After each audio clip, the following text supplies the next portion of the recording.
I know that you love Grunt stories just as much as I do. Today, we've got Griff, former combat Marine and all-around badass on the David Rutherford Show.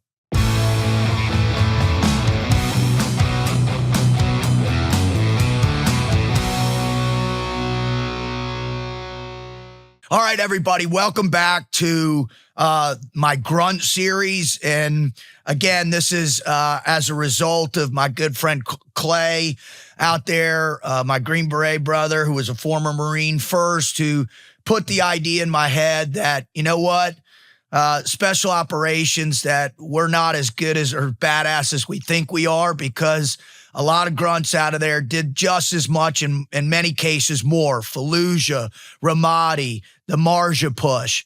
And I think the reality is that we've had way too much of a spotlight on us. The drama obviously has gotten absolutely at a crescendo with this past weekend and Congressman Dan Crenshaw trying to sue my best friend Sean Ryan, which is just all insanity. But again, that's not why we're here. We're here to really get into the unbelievable stories and histories of the grunts that were the backbone of the GWAT. I am incredibly honored to welcome Robin Griffiths to the show today. Griff, brother, thank you so much for reaching out. I've been stoked for this for weeks as we've been trying to figure out how to get you on. I appreciate the time, David. I'm looking forward to having a good conversation with you and sharing some grunt stories. Awesome. All right. Before we get into the grunt stories, I mean, the most obvious thing that we got to talk about is, when was the earliest influence that the Marine Corps or the Army, or like, how old were you? What movie? And sorry about my voice. I've been a little under the weather the last few days, but what was that moment? Like for me, it was watching the Green Berets with John Wayne when I was a kid. And I saw that and I was just like, my mind exploded as to what was out there and the allure of what it meant to serve and to be a member of the United States military. So what was that moment for you?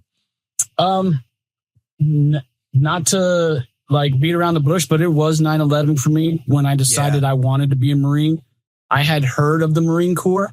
My father was a veteran of the Airborne, 101st, 1960, 61, and 62. Very patriotic man. And I was kind of a punk kid who didn't want anything to do with what his father had done. I had seen movies. Full Metal Jacket really had my attention as a teenager. So I knew who the Marines were, and I knew how to upset my father enough to be like, oh, I'm going to join the Marines. And so there was some of that there involved. But I'll be blunt. When 9/11 happened, I had a patriotic just emotion come over me. And I thought, someone's got to do something. And then I realized, wait, my dad was patriotic and joined the Army. My grandfather was in the Navy. Wow. And so I was like, well, I'm going to do what I always, kind of told my dad I was going to do. I'm going to join the Marine Corps. And he just wished me good luck. My mom cried. And that was it? That's all he said was, good luck, son. I'm proud of you. He didn't say he was proud yet. He said, good luck. If you make it, we'll see. Wow. And so when I came back and I got off the plane from boot camp, he definitely conferred his pride on me. And he never took it back after that moment in time. Once I became a Marine, he was proud. So tell me the sequence of 9/11 happens. I mean, just like so many of y'all 9/11 babies, right? Yeah. Right. I'd been in since 95. And so like I was already there, but I mean, the overwhelming response was that sense of, not only, oh, you're going to attack us. Well, guess what? America's best are going to Roger up. How long before the moment you decided to the moment that you were at boot camp and then till you got home? What was the time frame of that? Yeah, I went to boot camp December of 2001. Oh, wow. Okay. Down in San Diego. I went to the recruiting station like a day or two after 9/11, and I had talked with the recruiter there. I had graduated high school earlier that year, that summer, and I had kind of played around with it more or less just to kind of get my dad off my ass, you know? And so when I went down to the recruiter, he was kind of shocked, like, "Oh, I didn't expect to see you down here." And I said, "You seen what happened?" He's like, "Yeah, there's a line out the door. You're going to have to go get in the back of it." And I did. And I waited my turn and I signed my papers. He said, "We're not going to send you off immediately. Wow. But here's a delayed entry program. You're going to do 2 months in that. And then you're going to go to boot camp." And that's how I became a Marine. What was the delayed entry program like? Did you have to go meet with a motivator or a guy to get you ready, or what was that like? Mostly just the recruiters getting us together and either doing like a hip pocket class about like, "Hey, this is how the Marines jargon works. You know, this is what you're going to hear in boot camp." I was a bit overweight. And so they were like, "Hey, you need to start dieting now. You need to start running now. You start working on pull-ups now," stuff like that. It was a really good experience for me. I actually met one of my lifelong friends, one of my best friends I served with and went to Iraq with. My recruiter was good because we met each other in that delayed entry program. And he said, "I can't make you into a buddy program right now because I don't have the spot, but I'll do my best to get you guys in the same unit." And he did do that. So, oh, that's awesome. Yeah. That's really cool. So as you take your ASVAB and in the Marine Corps, you don't get assigned where you're going until the end of boot camp, right? No, so I was a 0300 option. Okay. And so it was infantry for sure. Yeah. Sometimes they can assign you like, I think it's like a generic MOS, you know, and then you get more specific after you do boot camp and stuff like that. I did take the ASVAB. It wasn't a killer score, but it wasn't a terrible score. Like all the jobs were most of the jobs were opened up to me, except something that might be like super high speed or something like that, you know, nuclear, whatever. Something crazy, nuclear like Harrier pilot. None of that. I mean, like I said, 9/11 had motivated me to go and fight. And so I said, no, I'm going to join the infantry, which it did make my dad very proud when I told him that. And that's what I did. And so, all right, in preparation for leaving, you went to boot camp in San Diego, right? Yep. San Diego. Now, a lot of people say, "Oh, boot camp is just, there's only one real Marine boot camp. It's Parris Island and all that." But I know people who went to MCRD out there and got equally kicked in the nuts as all the people. So talk about a little bit what that was like going through boot camp so close to 9/11 when you started and because operations, I mean, you know, I think, Ground Branch and which was the Jawbreaker, they were in probably, I want to say it was like September 30th or something. They were starting to enter, triple nickel, SF ODA triple nickel with, they were moving in, or 5582 were moving in on horseback. SEAL Team 6 was working out of Quetta down low. So like combat's beginning as you're in boot camp. Was the message pretty clear? Like, hey, you're going to combat. This is what's going to happen. What was that attitude like during that time? It wasn't guaranteed that you'd go to combat. Like no one was saying, "Hey, we're definitely going to send you to war." I think the drill instructors had thought maybe they were going to miss out, even like they thought it was going to end faster than it happened. But there was intensity there that you could tell was definitely, and they said, "Hey, you might be going to combat. There's a really good possibility you will be." Where I could see like in previous classes, maybe those same drill instructors were just a little less intense on that part. Yeah, for sure. And then with the group of recruits that I was with in as well, we had guys who were in on age waivers. I was in boot camp with a Marine from Tucson, Arizona, who was like 35 years old. Wow. And so because 9/11, it's just 9/11, and guys decided to do the right thing and chose to serve. And so like we had guys like me who had just recently graduated high school and didn't know, nothing. And then there were guys who had given up full careers and businesses and stuff like that. And and they were in for the fight as well. And so it was different in that regard as well. Okay. All right. So when did you finish boot camp, and then what happened after that? Give me the next few months, where you went, where you got assigned, and what training you started getting into. So I graduated boot camp February 2002. My mom took pictures of the wrong recruit because I had lost so much weight in that 15 weeks down there. That's awesome. Yeah, she took pictures of the two recruits down in formation, which I always thought was funny. And then I did come home to Salt Lake City, Utah for a couple days on leave, and got to spend some time with my family. And my dad was just emaciated with pride. You know, he was a very patriotic man. And my mom was still pretty heartbroken. And then I went to School of Infantry West down in Camp Pendleton, and I learned to become a mortarman down there. And then after that, I got stationed in Camp Lejeune with 2nd Marines, 1st Battalion, 2nd Regiment. And what time did you get to Camp Lejeune? Oh, that was going to be probably, I want to say April, maybe May of 2002. So not much longer after, maybe 2 or 3 months after graduating boot camp. SOI is kind of a blur. You know, it's kind of my first time I was outside my parents' house for real. And like, I didn't have a drill instructor either. You know, and you got to do your own laundry, cook your own food. Yeah, man. Released on liberty. And I'm like, what do we do now? And they're like, whatever you want, guy. Like, get out of my face. Yeah. Can I go to Walmart? No.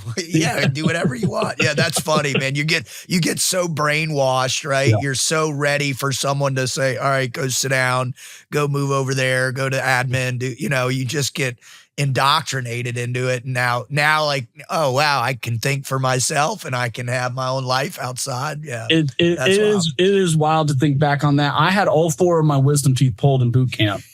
And after they did it, all the rest of the recruits had went back to the squad bay without me because I was there longer.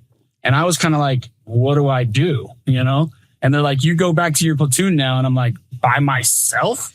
I need somebody to walk with. And so I remember walking across the MCRD by myself, like, please don't be seen. Please don't be seen. Like, get to the squad bay. It all worked out. But yeah. Tell me this, explain to me this, because I'm 100% believer that the Marine Corps boot camp is by far the best short-term psychological indoctrination process there exists on the planet. Agreed. And they're just, their system, the way they do it is so functional. Now, functional is not a good, exquisite, right? Yeah. It's so professional. It's so dialed in. What do you think about the system, the training, the regiment? Why does that have such a powerful impact on both the individual, the young man who's becoming a man, and then also the beginning of building those bonds that which is really indicative of what the Marine Corps is, right? The Marine Corps is a bonded group of men that are the devil dogs of warfare, right? And so how does that begin to take place, in your opinion, in boot camp?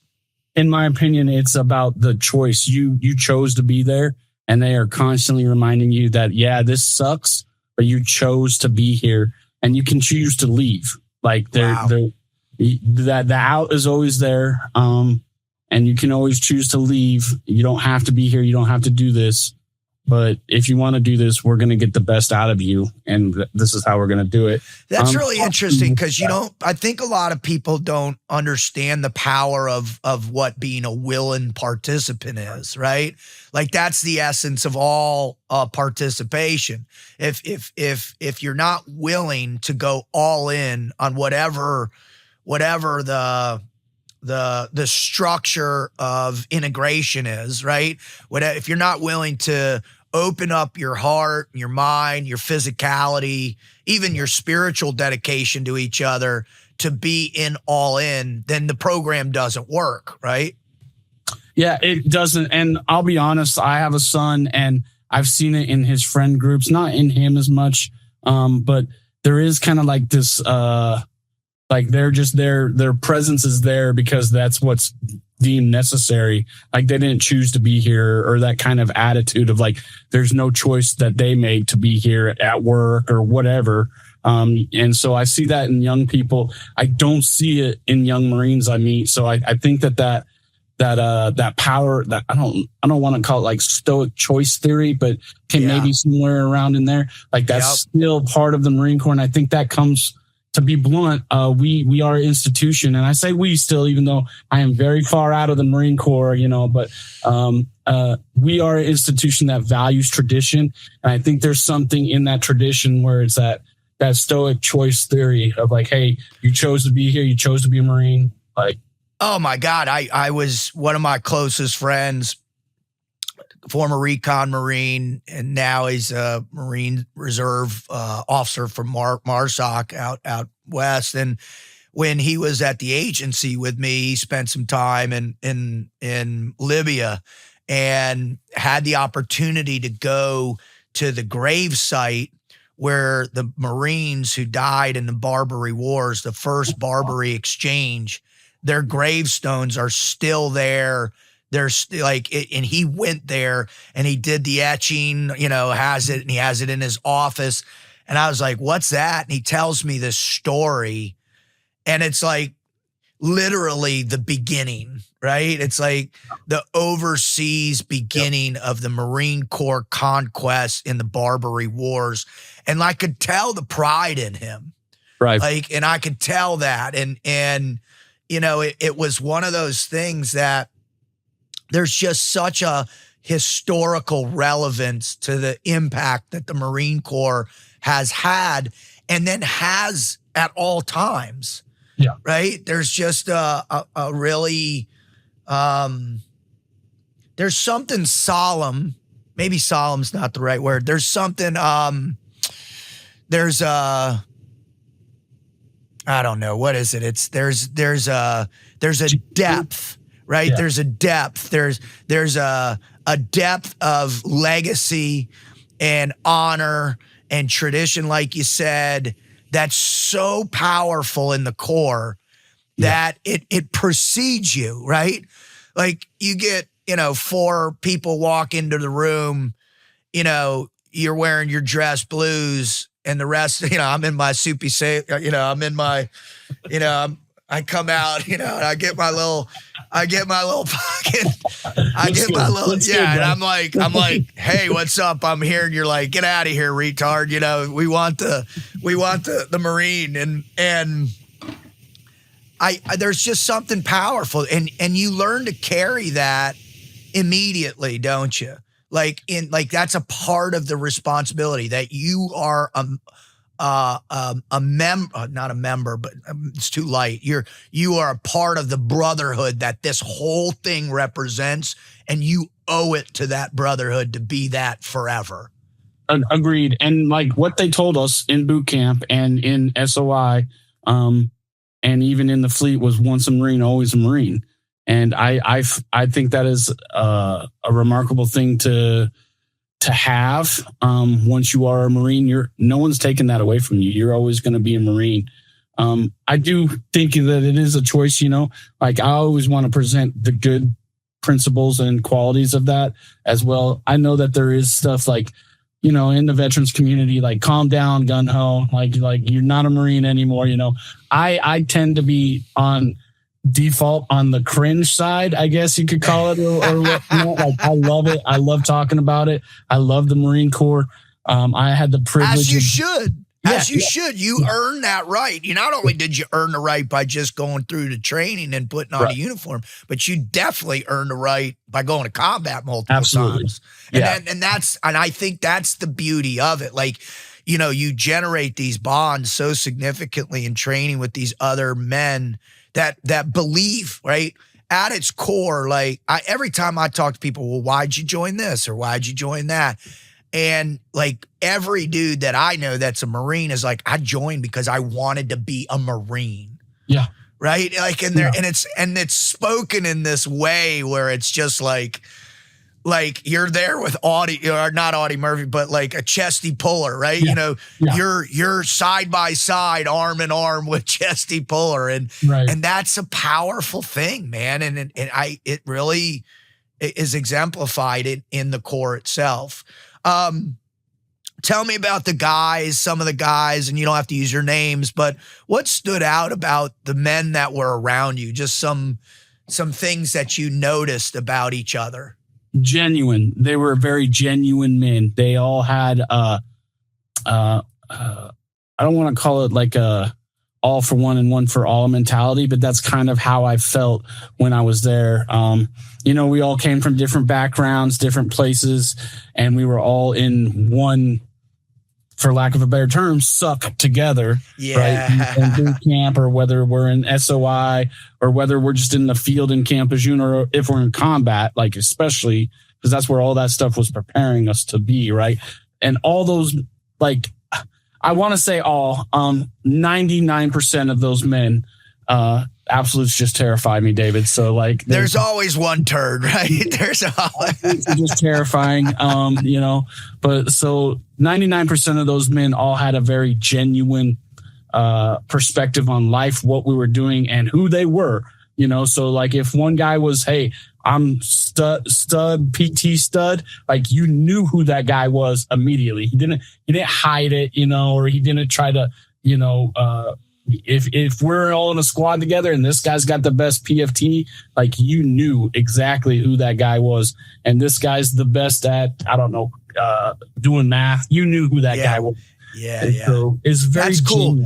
And I always get a sense that even though Marines break balls with the best of them, if you get a group, you get a platoon of Marines, and you do have those individual guys, like they'll boast about it. They'll brag about their teammates. Like it is that ride or die lifestyle, right? And that's built into it. And I just think it's such a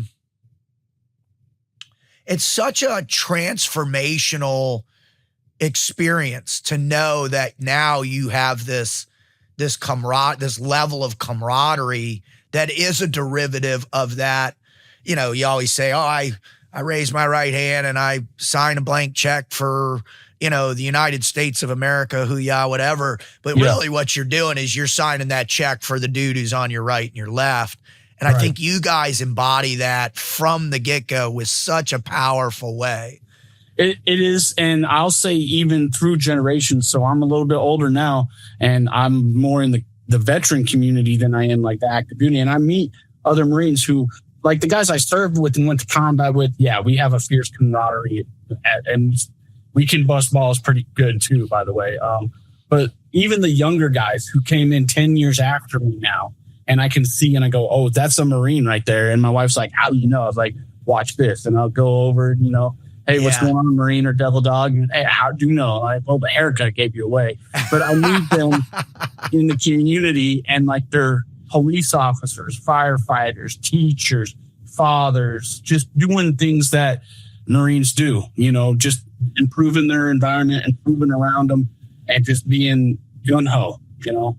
I love it. I love it. All right. So you check in Lejeune. Now we're dealing May of 2002. It's funny. That's when I first landed in Afghanistan, was end of May of 2002, my first trip. And so now you're there. Obviously the mentality of the war in Afghanistan is shifting a little bit, right? And now it's starting to become, all right, we've inserted the government. We got Karzai in. When did you guys, like when you landed and you started training there with your platoon, you know, was it like, oh man, we might not be going over there? Or had there been an idea, like had the murmuring? Cause I remember when I got back, when I first went over on an Advon, we got February of 2002 in Kuwait City, there was almost no buildup for Iraq. And then when I got back into Bahrain afterwards, and we went and got all our stuff in Kuwait after Bahrain, like there was a massive buildup beginning for Iraq. And so just in that short amount of time, there was this huge shift to where, oh no, Iraq's going too. So tell me about that time when you were in Lejeune for like 6-7 months. What that was so we checked in, and the battalion had just come back from Okinawa, and they did a rotation over in Okinawa, and they were over there when 9/11 happened. And so they thought, like the senior Marines to the junior Marines, that's always kind of like a thing. And there was hazing involved, but it was more just a good, clean initiation, if you ask me, into the infantry.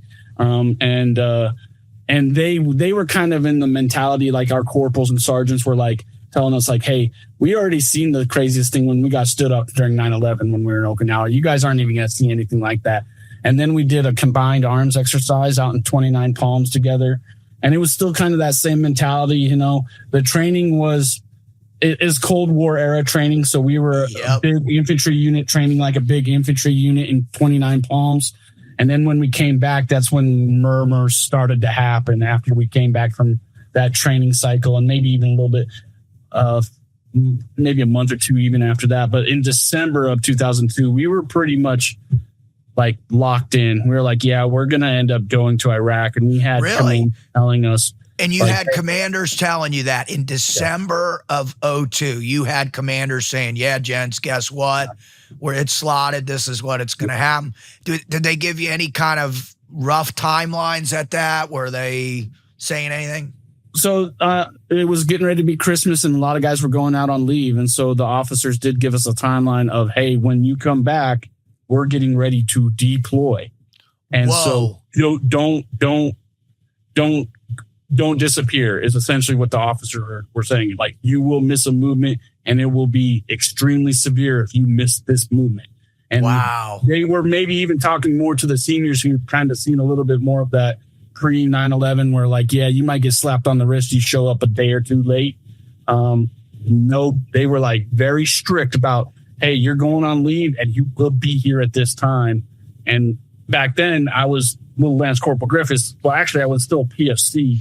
I picked up Lance Corporal in transit on the USS Ponce to Iraq. No way. Lance Cooley on ship, which was, I love the experience of ship itself. But yeah, they were very strict with the leave. They did give us leave. I came home for that Christmas for a week, maybe, and then I made sure I was on my flight because they were very adamant about, hey, you do not want to miss this movement because you'll suffer real consequences. Okay. All right. So you knew it's coming. But you're rolling off old school training. Yeah. Right. First Gulf War training. That's what the mentality of the invasion, I'm sure, is going to be like. Describe coming back and then getting on that boat and heading over. What was morale like? What was the dynamics like in the platoon? What were you guys talking about? Because when you're at sea, right, for long periods of time, there's a lot of downtime, a lot of boredom. Yeah. What was the mentality on that boat like during that ride? The mentality was you're going to go to combat, but they were not specific. So even the NCOs and some of the staff NCOs that were in my heavy mortar platoon would be like, hey, we're going to go do detainee handling in Africa. Or, hey, we're going to go do this operation in Korea or something like that. So, but what they did, like when we were getting ready to deploy, what they did mention was like, hey, you're not deploying regular. So I deployed with Task Force Tarawa and it was heavy, right? Like it wasn't like a regular MEU or one battalion and then all the attachments are coming with it. We had 3 infantry battalions. Holy cow. On the ships. Yeah. Holy cow. 3 infantry battalions crammed onto old ships. Yeah, what was that like? Describe those living arrangements. So I've never been in prison, but I'm pretty sure it's similar to what that ship life experience was like. Again, I'm just a kid from Salt Lake City, Utah at this point. I'm happy to be on the adventure, kind of. I'm nervous, and I'd lie if I said I wasn't afraid. I was afraid. Going to war is not, Me too. It's war. And so there's sometimes where I'd hear, oh, we're just going to do detainee handling it. I go write a letter to my mom. Hey, mom, everything's going to be just fine. And Sergeant so-and-so told me we're going to be handling. Yeah. We read that letter and go, he doesn't have a clue. He's not, and just let my mom have her little warm fuzzy. Yes. Yeah. Here you go, sweetie. You just keep reading these. Yep. But we were doing stuff. We were putting gas masks on. A lot of it was for that, because that WMD threat and the chemical warfare threat. Like when we invaded Iraq, we were in mop suits. Yep. And so we would on ship practice just putting our gas masks on and off and taking apart. Doing all kinds of Marine stuff that you could possibly think of filling up 24 hours a day on ship with. Yep. A lot of cards. We played board games and stuff like that too.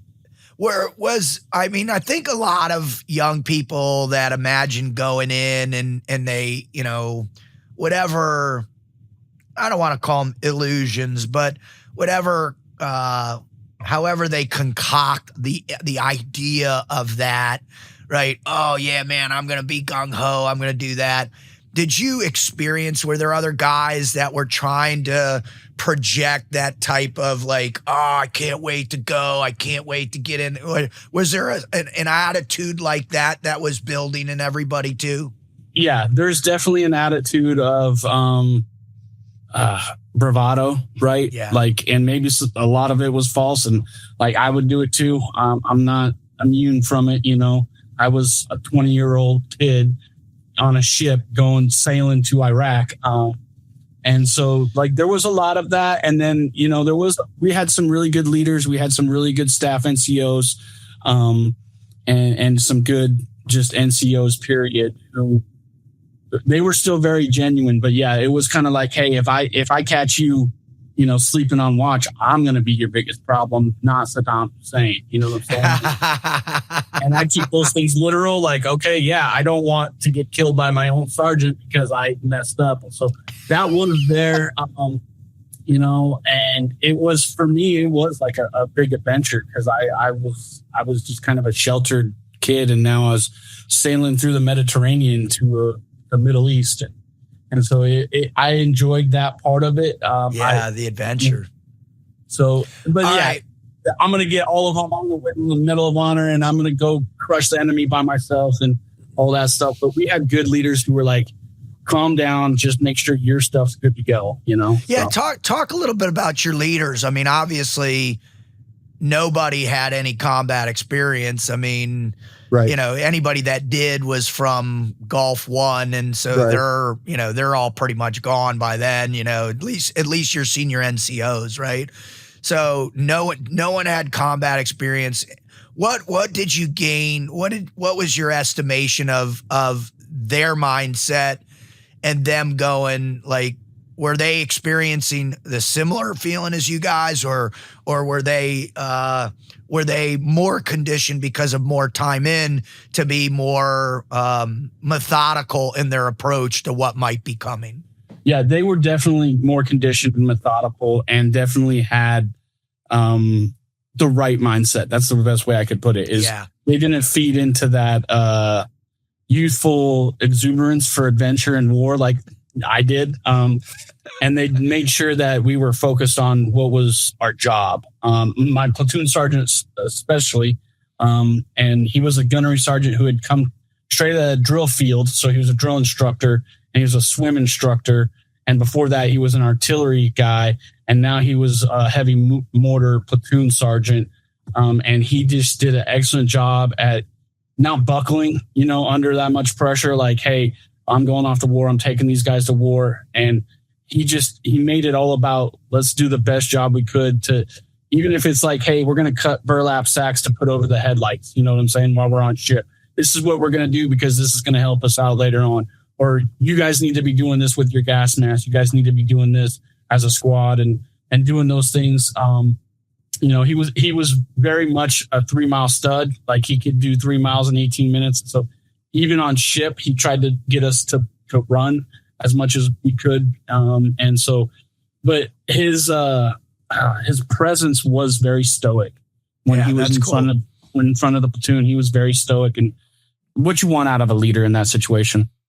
Well, that's always the greatest thing is like the people that find their way into those moments, right? Those true leadership moments. And I believe there's nothing more difficult on the planet than leading young men into combat. I mean, it's got to be just so profoundly overwhelming to have other people's lives and, at the ends of your decisions. And when you don't have any, in-depth experience of combat, like I can't imagine how much more intense it is. So, all right, walk me through when you guys got the word, the ramp up, and then getting deployed and then leaving the boat and starting because you were part of the invasion, right? Correct. So we sailed in the Mediterranean. The rumors were going around. We heard, I guess, Jennifer Lopez passed away is what I heard one rumor was, and some crazy stuff like that.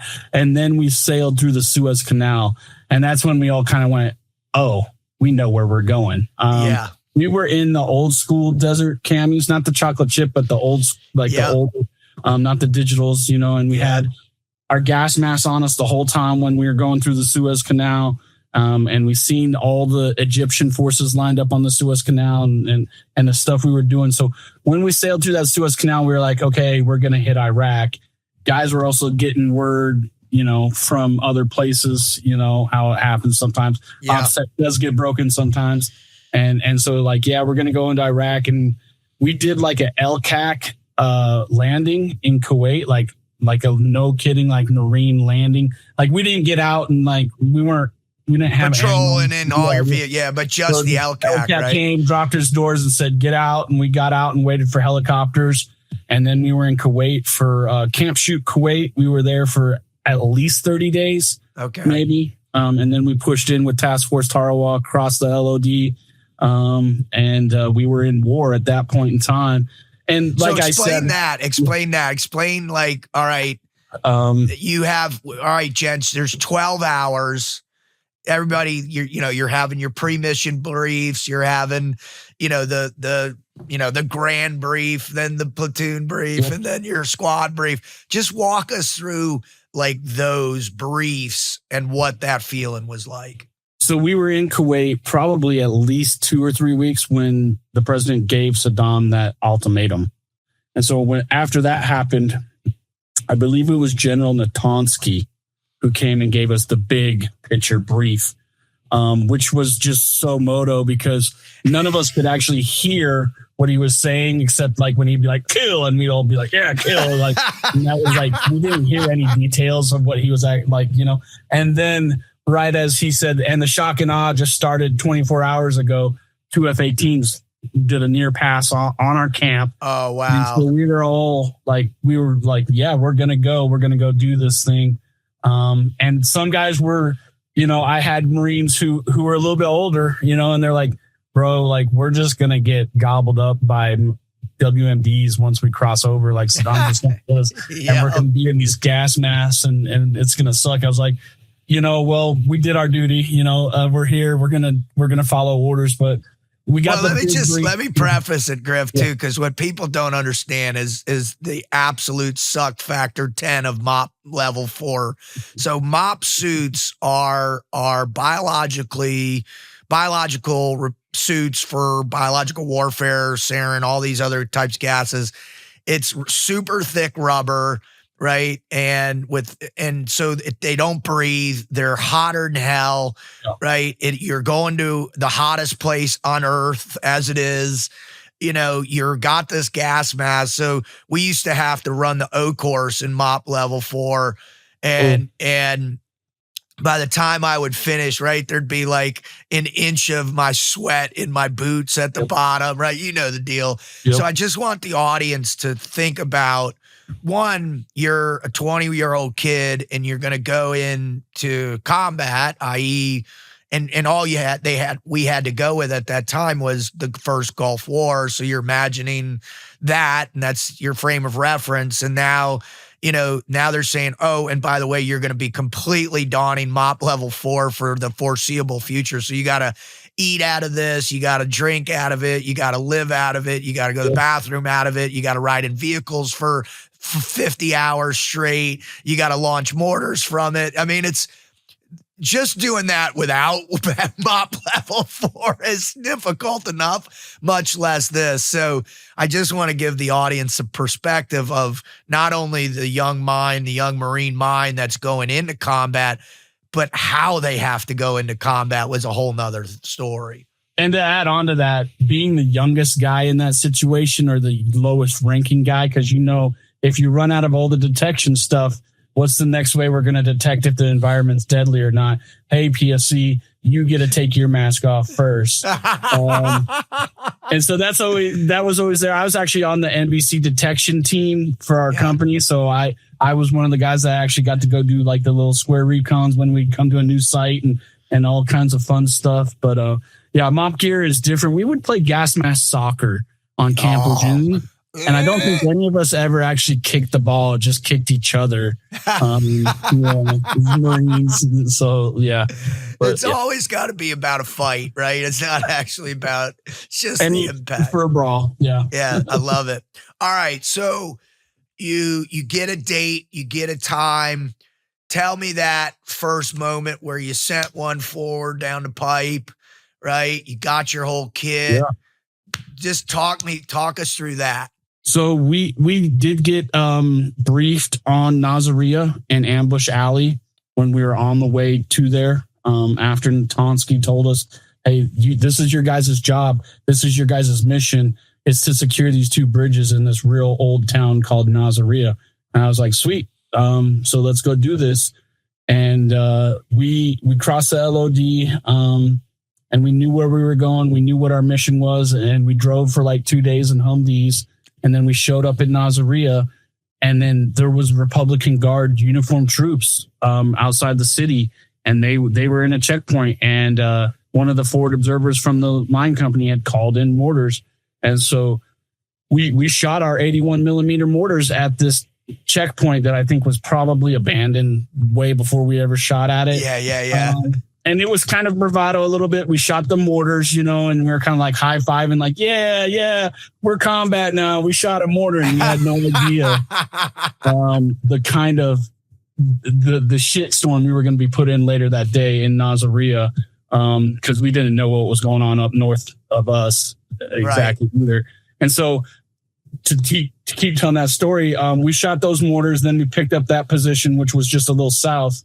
And then we discovered that an army unit, the 507th, had been essentially ambushed, and then some soldiers were kidnapped essentially at that moment in time. I remember that. And so everything changed from that moment. When that information came down, everything became very hastened is the best word I have for it. Great word. And they said, hey, you guys are going to push. You guys are going to push now. And we kind of looked around like, hey, the plan was to push with these big things called Abrams tanks next to us. We don't see any of them right now. We got these tracks, which, don't get me wrong, if I'm in a firefight, I'd rather still have a track than my Toyota Tacoma right now. Yeah. There's not a lot of difference between a Marine track and a Toyota Tacoma, No. And so we pushed in, and that's when I fired my rifle for the first time at enemy, dressed in Republican Guard uniforms, actually, and also Fedayeen fighters who were dressed as civilians.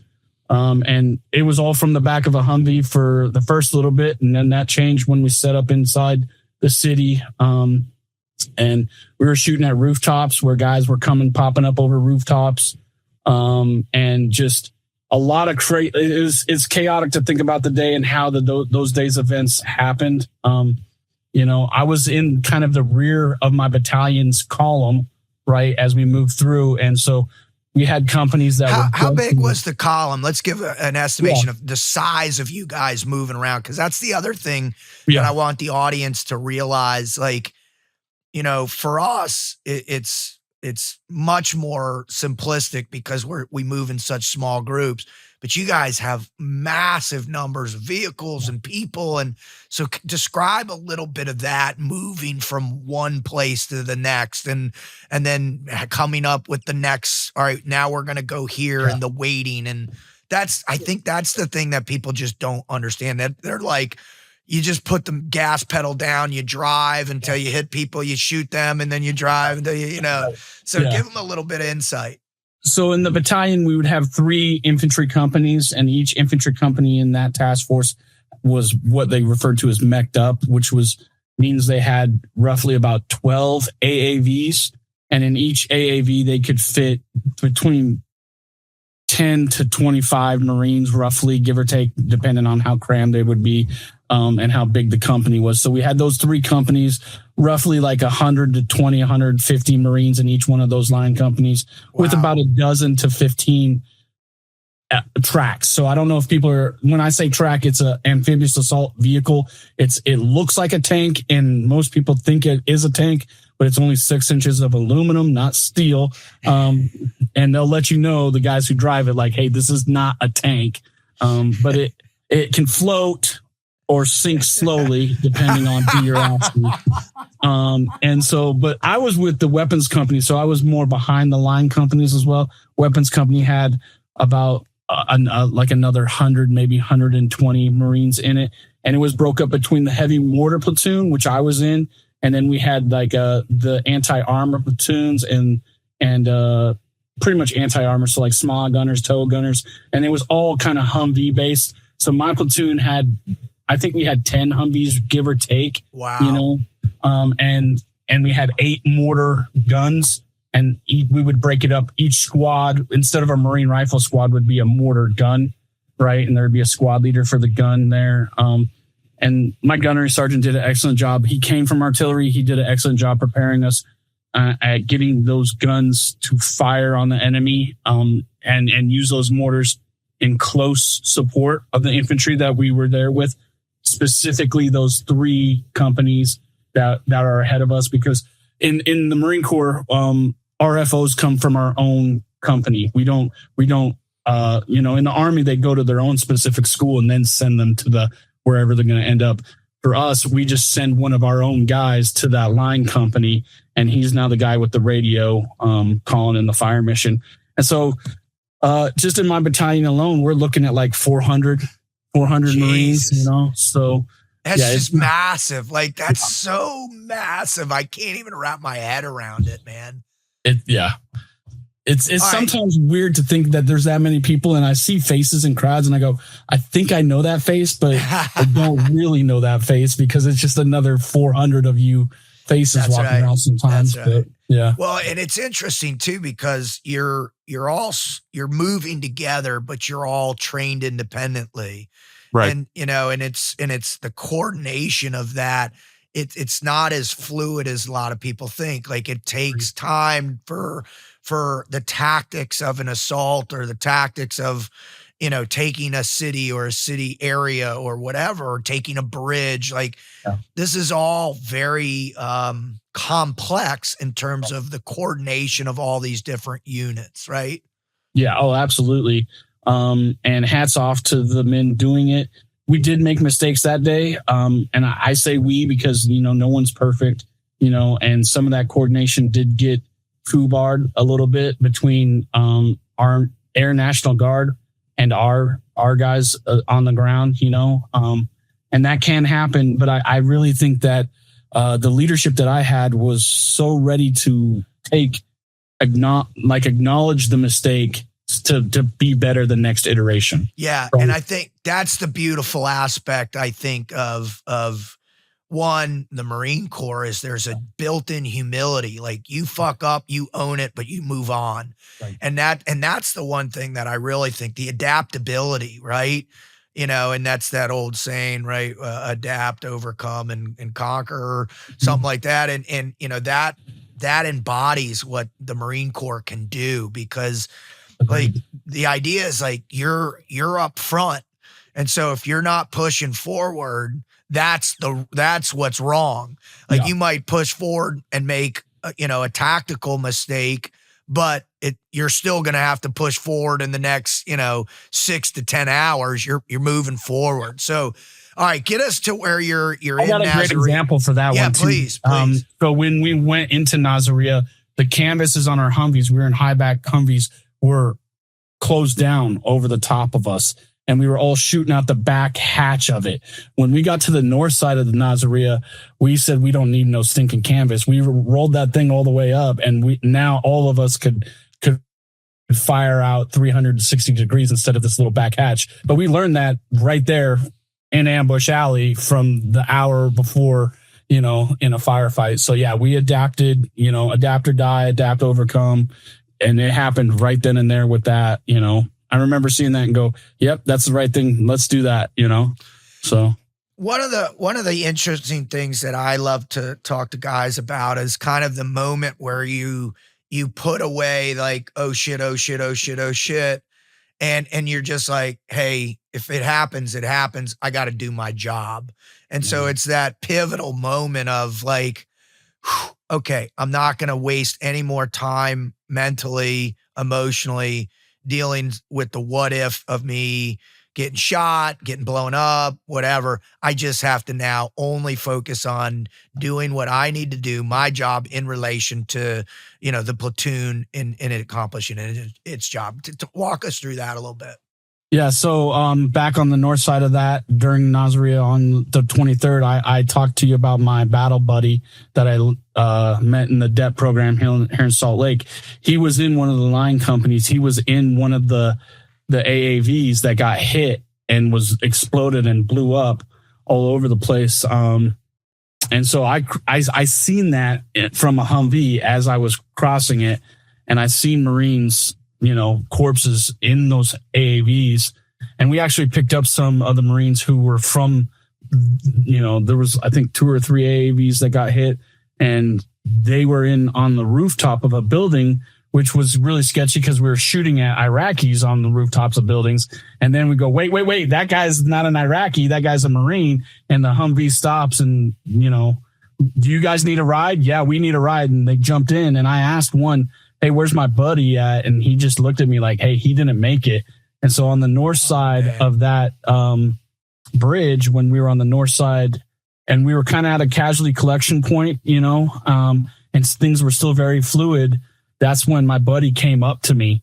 He actually had crossed the bridge. He on foot beat fleet and then went across. He didn't cross the bridge on foot. He swam across the canal, the Saddam Canal. What? Oh my God. He's got an excellent story, and I loved seeing him. But when I seen him, I thought, okay, now I understand this. They told us about the fog of war. They told us about the chaos of this. Yes. And I thought, okay, if every day's like this, there's a good possibility I'm probably gonna get hit before it's over.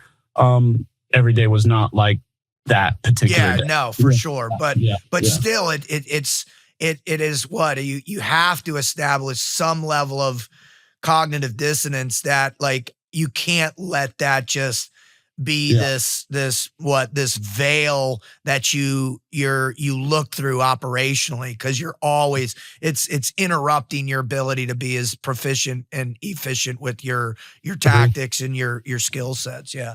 All right. So how long was this deployment, and how much, like, give me kind of the highlights of how you interpreted it, if your success, how you guys felt as a unit, how successful you were, and really just kind of the emotional highs and lows of it.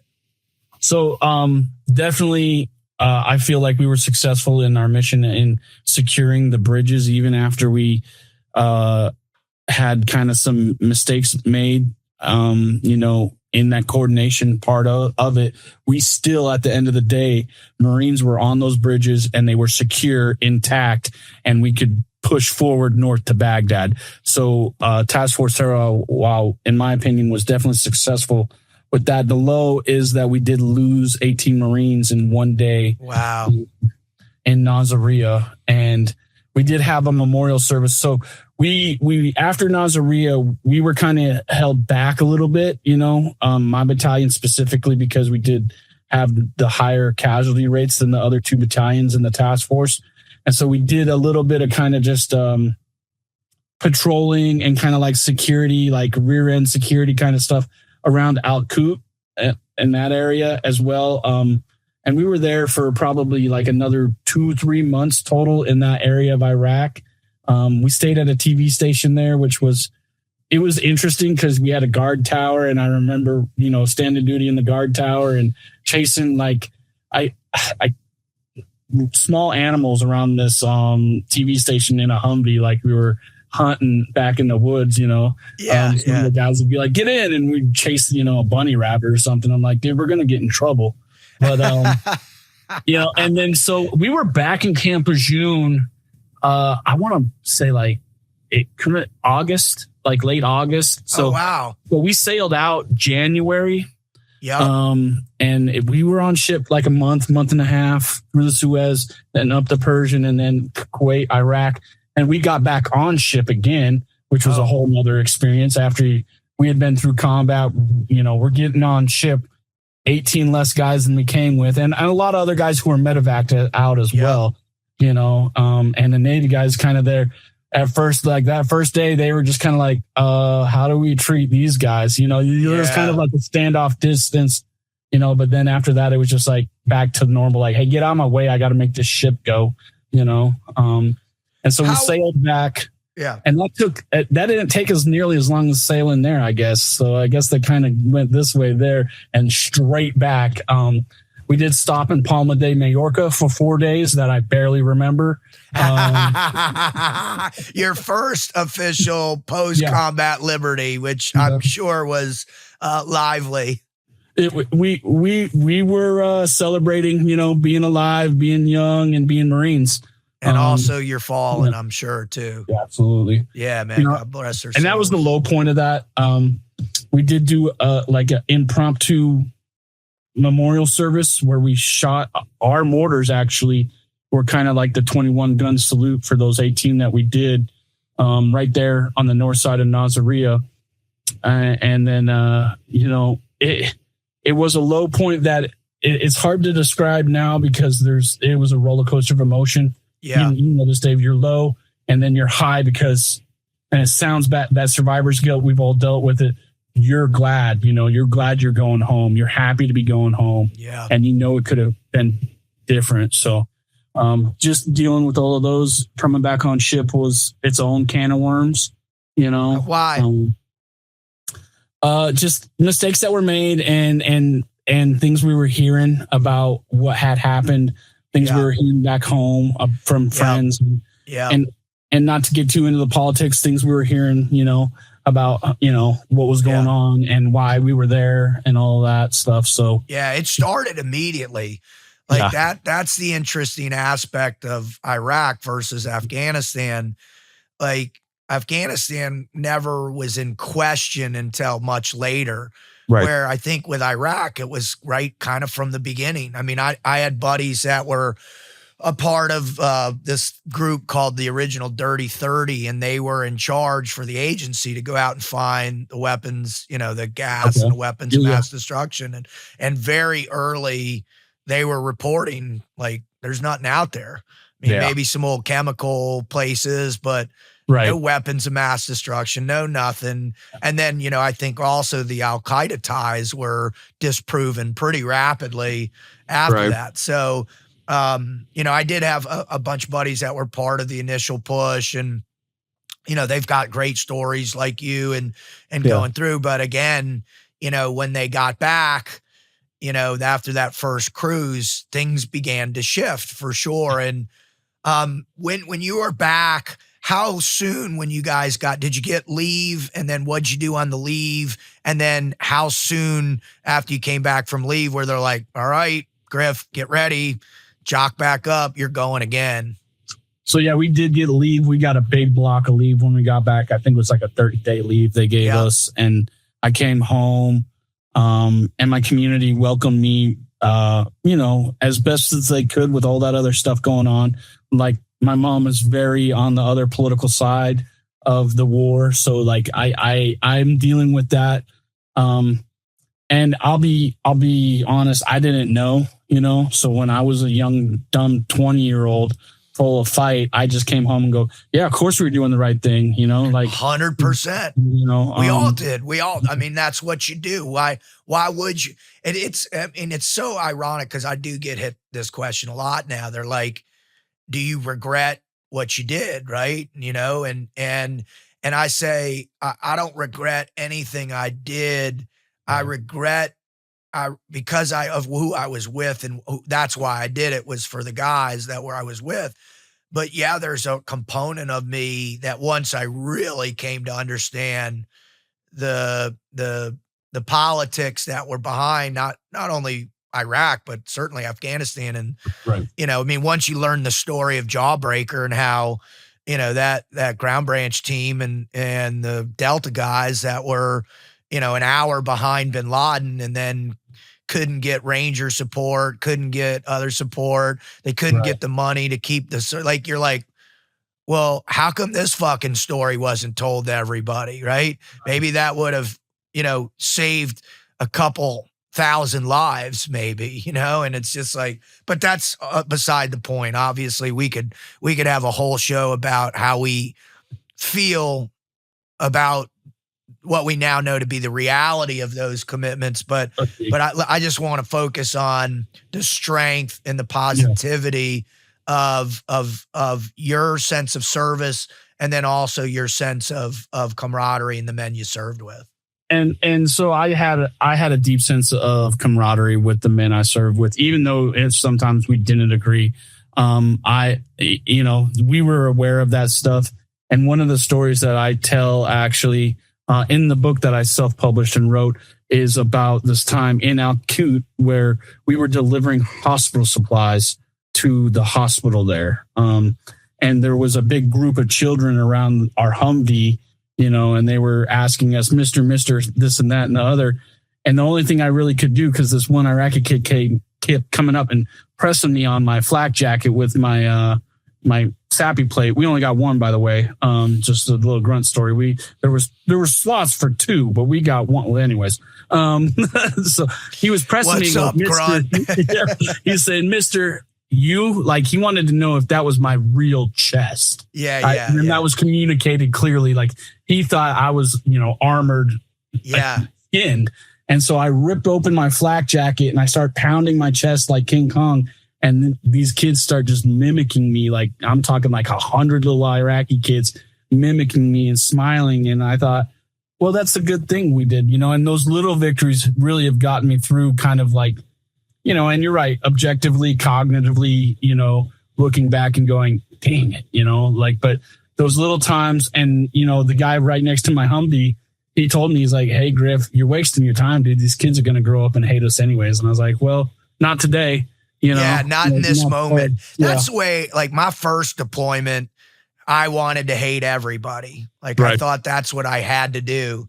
And then, every deployment after that, you start coming to the realization that civilians caught up in war, no matter where it is, when it is, throughout history, they're the people who suffer the most. Agreed. Right. And oftentimes, the reason they're suffering isn't quite the most righteous endeavor there is. But again, and so like after that first one, I always was very cognizant of the women and children that just found themselves in these war zones, and to try and force empathy within my heart to realize, like, how would I want soldiers to treat my daughters and my wife if we were invaded here, right? And that, although, the likelihood or whatever, but how am I going to be? I'm not going to lose my humanity just because I don't have to do that. Yeah. And I think I struggled quite a bit, actually, even in that coming home and being on that 30-day block, trying to force people to see it that way that I was seeing, when they would be like, no, this is what's going on. And you just don't know because you're brainwashed or whatever. And like, I'm like, no, this is what I experienced. You know what I'm saying? Like, yes, yeah, war's horrific and deadly, but there's also these little moments that are noble, and that's what I've still tried to articulate that better. Progress. We're always working towards that progress, absolutely. And so I still try to articulate that better because I do think it is important. Just as important as the big picture. Is those little individual wins. And speaking about camaraderie, like me and the guy that told me that, he ended up doing 20 years in the Marine Corps and getting out as a first sergeant. Great dude. And, we still talk to this day about stuff, like this. Yes. and him and I are more similar minded about a lot of stuff now in 2025, but it is that camaraderie of men who don't necessarily have to agree about everything. There's something there that is like, man, that's the Marine Corps too, is because there's guys who, it doesn't matter. I'm a Christian. You could be a Christian, but you could also be a Muslim and be a Marine, and you're still going to be a Marine. We're still going to do the job that we're set here to do. And we're going to do it with honor. And that's what I tried to communicate my darndest to when I was home on leave. And then when we came back to Camp Lejeune, we didn't really think we were going to go back. We thought, okay, we did our part, like send somebody else now. And there was guys back at Camp Lejeune chomping at the bit, to go, because we came back and we had this fancy little ribbon now that said we'd been in combat, and they didn't. So, they were chomping at the bit to go. We did another iteration of CAX at 29 Palms. And then that's when we heard that we were going to be. What's CAX? It's Combined Arms Exercise. And it's the old Cold War stuff that the Marine Corps infantry used to do, where they'd get the artillery, the tanks, the mortars, and everybody firing in the same range. It's really cool, actually. I loved it. It's impressive as hell. Right. There's a lethality in that seems like, oh, this is how wars are won right here. And to be able to participate in that is got to be exhilarating at a minimum. And then at a maximum, like, this is why we're the Marine Corps. This is why we're badass. Yeah. Yeah. And there was a little bit of pride in that. Like, hey, because I got to be tasked to be a FO on the next time. And so I was getting to call in for fire. I was getting to talk to aviators up in F-18s. And I remember one day vividly on that second time we were down in 29 Palms, they had Air Force guys dropping, and they were dropping way off from where these F-18 Marine pilots were dropping. And we're just like on the ground. We're just going, yeah, that's right. That's right. What's up, But that force and readiness that the Marine Corps offers. And I know that there's been a little bit of talk about getting rid of the Marine Corps, which is really dumb. It's insanity. There's no better group to fight air, ground, and sea than a Marine expeditionary unit. Absolutely. Like a MEU is just so valuable to the country and to global politics and stuff like that. But so we were doing that training. And the camaraderie was always there. When we were in 29 Palms, we were guys who had come back from Iraq, and now we were kind of, we were trying to get ready for whatever came at us next, even though we were kind of like, oh, we're not going to do anything at that moment in time quite yet. Okay. All right. So you weren't sure. It was still going. This is probably, you said August, you left, you're back. Yeah. So now you're moving into 04. Right. And it was in, what was it? I think it was April or May 04 when the Blackwater guys got hung from the bridge in Fallujah, right? Correct. Yeah. And then after that is when all hell broke loose, right? So where were you in your timeline around that? So we were doing the MEU workup when that happened. We were on the back end of that MEU workup and getting ready to deploy. And because we were doing a MEU, there was all kinds of rumors like, oh, we're just going to go like, our predecessors did and go to Japan, and we're going to sit in, camp, whatever it is there in Okinawa, and not do anything. We did not know. And Lance Corporals should not assume that, above their pay grade.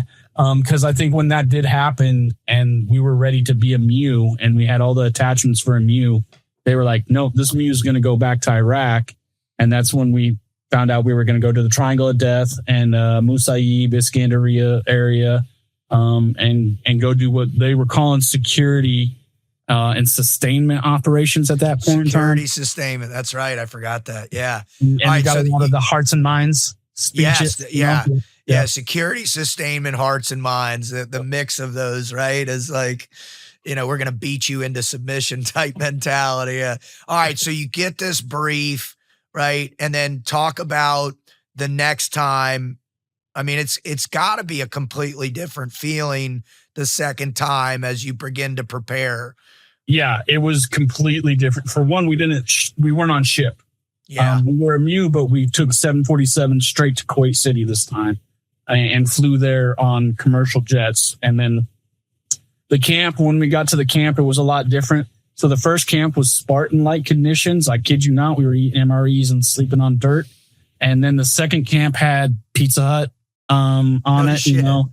And so like it had a little coffee thing, and it had like a tent that had bootleg movies that were playing all the time and stuff like that. But what was cool about that camp was there was actually, for the first time in my service, I encountered other military personnel who were coalition forces.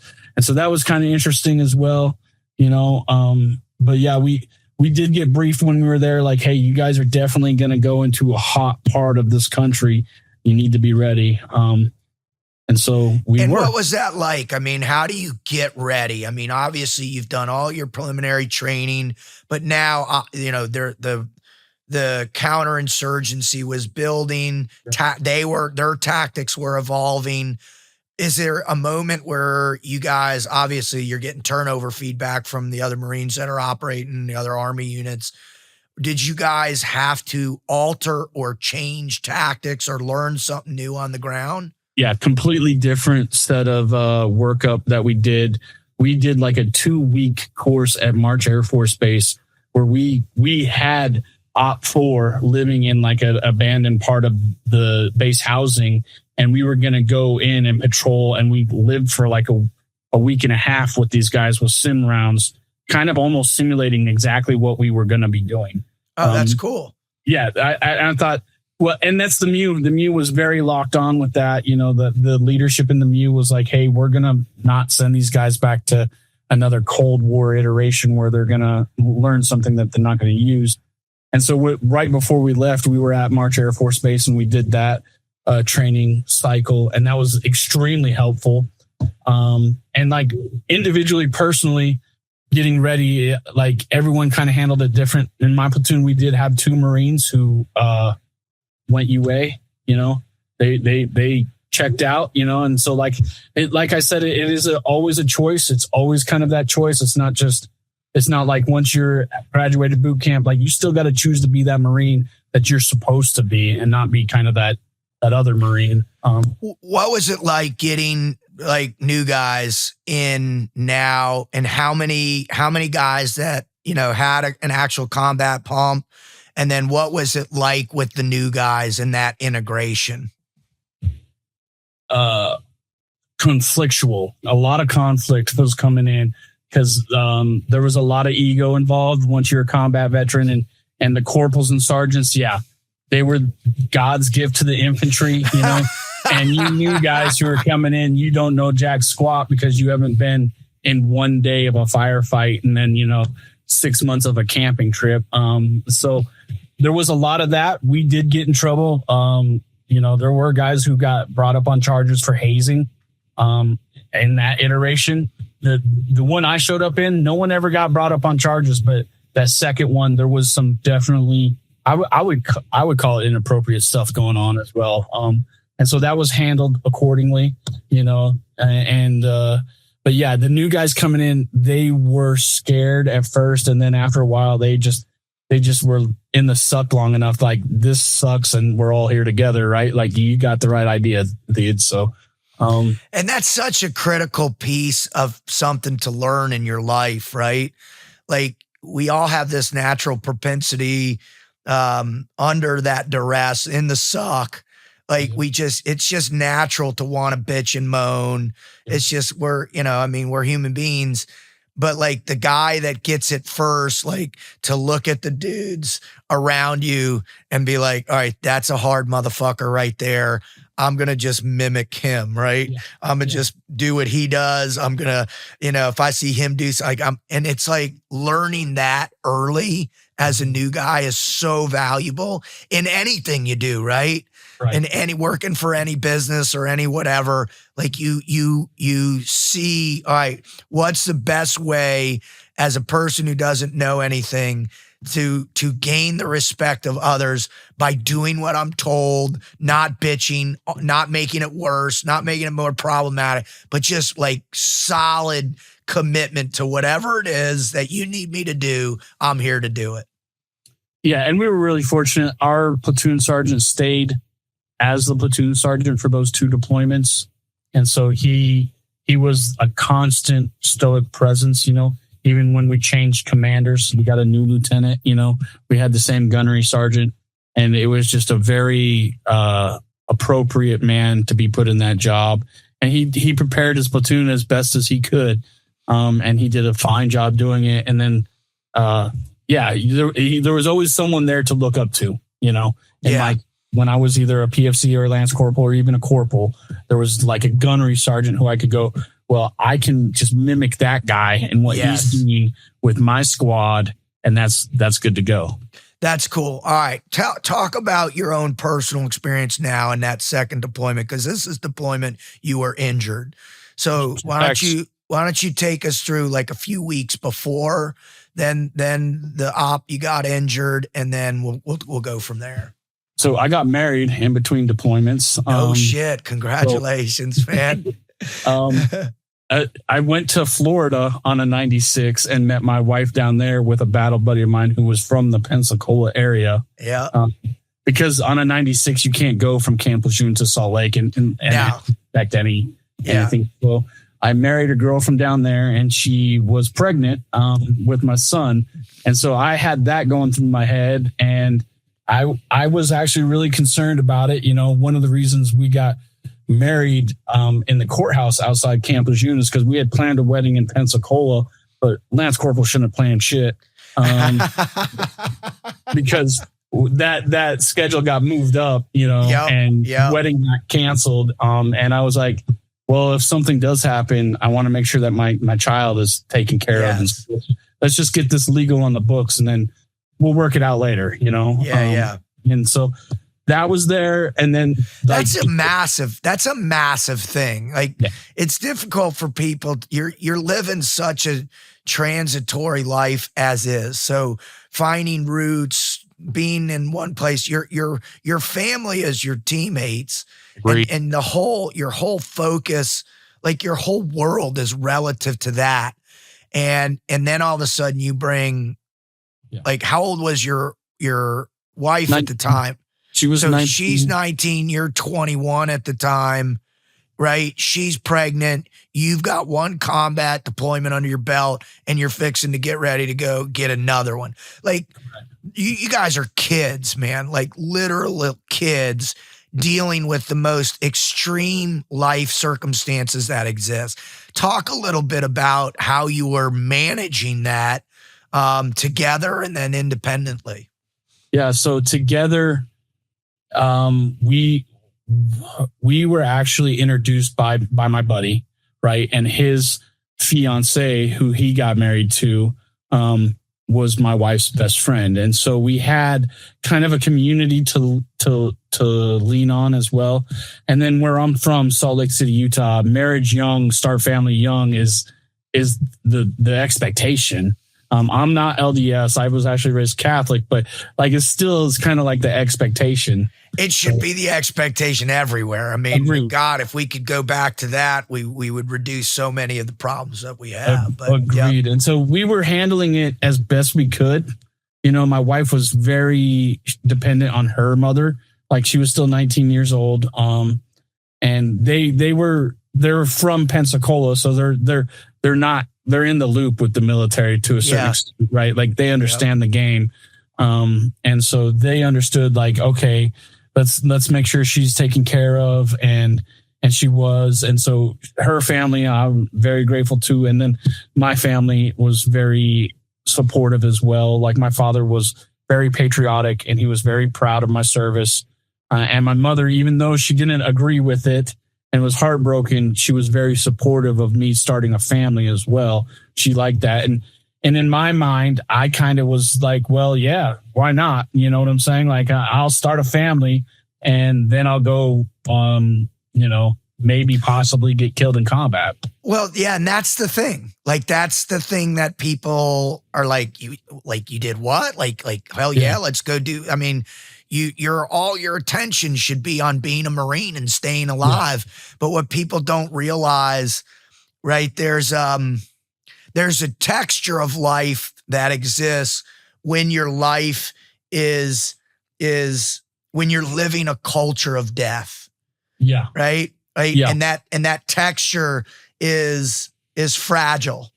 Right. You don't know how much you got. You don't know how long it's going to last. So meeting somebody, falling in love, wanting to have a child, like, it's like, no, I want to get after this because I don't know in a year from now if I'm even going to be here. And I think people, you know, there's always the funny memes about, you know, young Marines, you know, going to the strip club and getting married and, you know, getting the new vehicle and buying the house, and then they have nothing when they get, so, you know, that's all. But the reality is there's a sense of urgency to live life to its fullest that kind of governs this behavior a little bit, don't you think? I'd agree with that 100%. And that's what I wanted to get married. I wanted to have children. And I thought, okay, I might have an opportunity to do it with this beautiful girl who was attracted to me as well at the time. And she still is. We're still married, by the way. So we're one of the few that made it through that, you know, and there's plenty of other stories. But she was a rock when I got wounded. She was a great wife to have, great partner through all of that.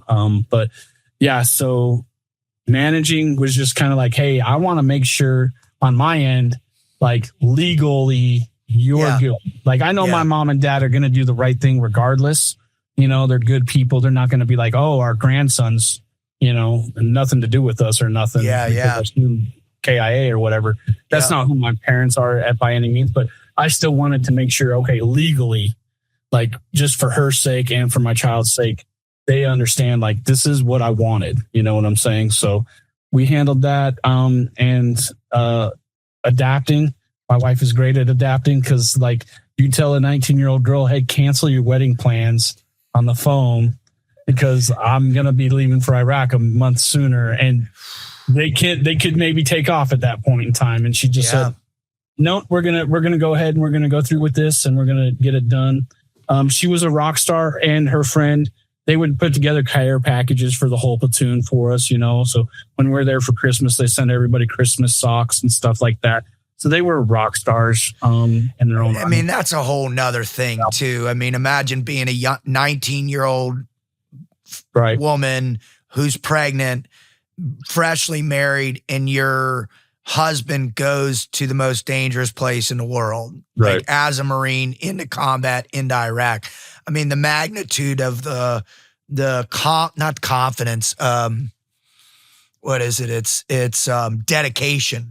Agreed. Right, to make sure that not only you, but your platoon mates know you're going to be cared for, know that people are praying for you, know that you're loved, know that she's not going anywhere, know that she's all in. Like, that's got to be, like, does it counterbalance the fear of having a child and her at home and going to combat, knowing that she's all in that back at home? Yeah, does it almost make you more focused, more dedicated when you're downrange? I would say it does. It gives you that something to fight for. And that's something after my injury, I definitely learned, you know, and like I said, she would put together care packages. So you're talking about a 19-year-old girl, barefoot and pregnant, walking into the convenience store and buying like 10 patches of Copenhagen long cut or Redman. The Redman long cut is what I liked. And so I'd send her a letter like, hey, send me more Redman long cut. And she's like, they stare at me so badly because I'm pregnant and I'm buying all this Redman long cut. And I'm just like, you know, so it definitely, it gives you that energy. I think for sure there's something with that energy there, and maybe it's not everyone's cup of tea, and that's fine. You know, maybe some guys better off being alone, and that's how that warfighter mentality is there. For me, it was always motivating to have a family that I was fighting for. Oh, that's cool. That's beautiful. That's America right there. All right, take us through going over, the few weeks leading up to where you got injured, and then walk us through that experience if you could. Yeah, so we were in the Triangle of Death there near Iskandariyah and Musaib, just south of Baghdad, doing a lot of work on the main highway, Highway 1, that runs between Basra and Baghdad, and doing a lot of IED, counter IED stuff like that. And so I was getting pretty good at being outside the wire because I was a forward observer. I had one combat deployment under my belt, and the lieutenant liked to have me around because I could fix a radio, and I knew how to talk on it. So like he kept me out there as much as he could, and we were doing patrol-based stuff. And then as we were starting to step off, we had National Guard unit there. The advance party was there. We were getting ready to hand off. So we were doing like joint patrols with these National Guard guys, telling them, hey, this is a bad alley. This is a bad street, doing that stuff. And I was spending more time on the FOB at this point. And this FOB Iskandariyah, forward operating basis, which was on a power plant right on the Euphrates River. Mm-hmm. And we got mortared there probably twice a week the whole time we were there. So wow. We got very complacent, unfortunately, with the mortar attacks. And so I was on the FOB, and our tents had HESCO barriers around them. And essentially what I was doing was I was getting ready to come home. So I was done off the highway. We weren't at a patrol base in town. We were on the FOB just kind of doing security or in and around the FOB. And I was working out at the gym, bulking up to come home, actually trying to put back on some muscle mass. So when I came home, the wife would be impressed, right? And so like I was spending, an hour in the little base gym they had there at the FOB, which wasn't fancy or anything, but Marines, like we're going to find stuff to lift heavy and grunt and do all that stuff. And then One day we got hit with a mortar attack right on top of us. And I initially thought it was outgoing. So we were kitty corner from the artillery pause, and I thought they were shooting just outgoing, which happened as well. And so that's when I was hit with that mortar inside the tent. It was midday. And I had just got off the phone because we had phone banks on that FOB as well. I had just got off the phone with my wife. Oh, wow. So literally you hang up, like you turn around, detonates, and then what'd you take? Was it just shrapnel? Did you get hit by the blast? So I was back in the tent napping when it hit. I was probably like 20, 30 minutes after the phone conversation, and I was getting ready. I was on rack ops to do night patrols around the FOB, right? So I'm getting my sleep in now. And so I was racked out just in my skivvy shorts, all my stuff right next to me. And we had the red, like they were like tin metal racks that were in and the plywood floors and the white tents that they would soak in with kerosene to keep the dust out as well. Yep. And then we had these like LG air conditioning units that they put on boards and stuff and put in the tents, which were decent. But yeah, the incoming came and it hit across the street first. And so it woke me up. And then my sergeant from my fire support team came in the tent and he just told everybody, hey, they're right on top of us. Get in the bunkers if you can. I rolled out of the rack and had just enough time to grab a flak and a Kevlar and kind of pull it over the top of me. And then it just felt like I got hit with a semi truck after that. Wow. And I was out for at least a minute. And I came to, and I don't really know how I first got initially on my feet, but I was on my feet and I was on fire. So this left side was on fire, my whole left side, and my sergeant was putting me out with his hands.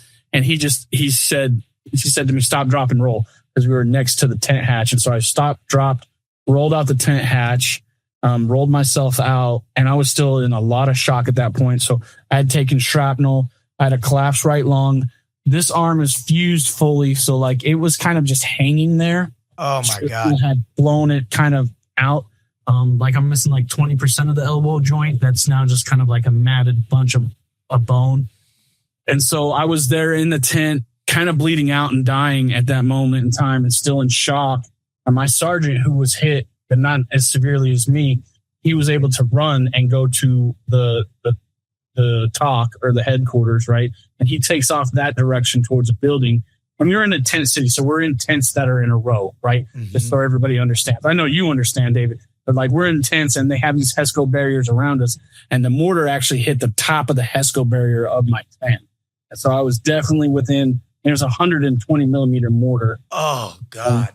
Which this is morbid joke. I tell everybody I have a mortar trifecta, David, because I fired 81s on my first deployment in the Battle of Nasiriyah. I fired 60s on that second deployment at a mosque, actually, off of Tampa.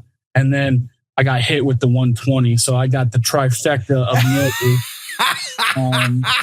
I would have liked if you had been on an artillery unit for the third going out, but I guess taking one is definitely puts you at the top of that list, brother. Yeah. Good God. Yeah. All right, tell me about getting treated, triage, the medics that saved your life. Tell me about those guys. And so I was behind that tent, and it was just me by myself there. I come to my feet. I remember pulling myself up on the wire of the HESCO barrier and walking to the next tent over in the row there.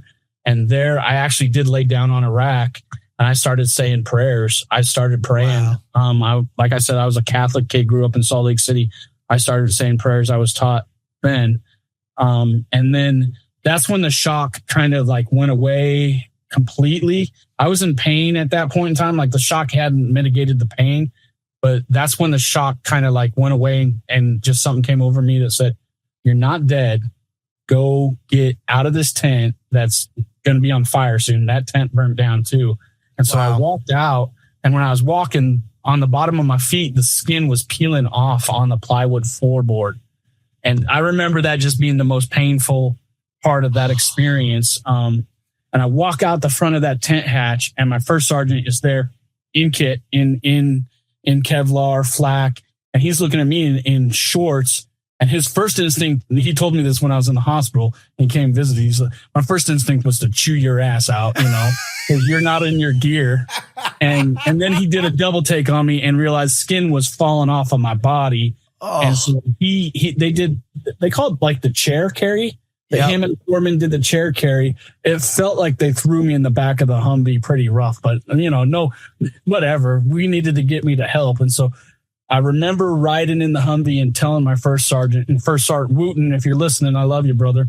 And he was telling me, you're going to make it. You're going to be okay. And I was just telling him, just tell my son I love him. Tell my son I'm proud of him, and he was calming me down. Yeah. And it, as a good leader should. And he probably didn't have any clue. He didn't know if I was going to make it or not. He didn't know about the golden hour. He didn't know about the cash and the hospital up in Baghdad and all those amazing people who did save my life, surgery after surgery after this, But I remember being rushed to the FOB kind of aid station there.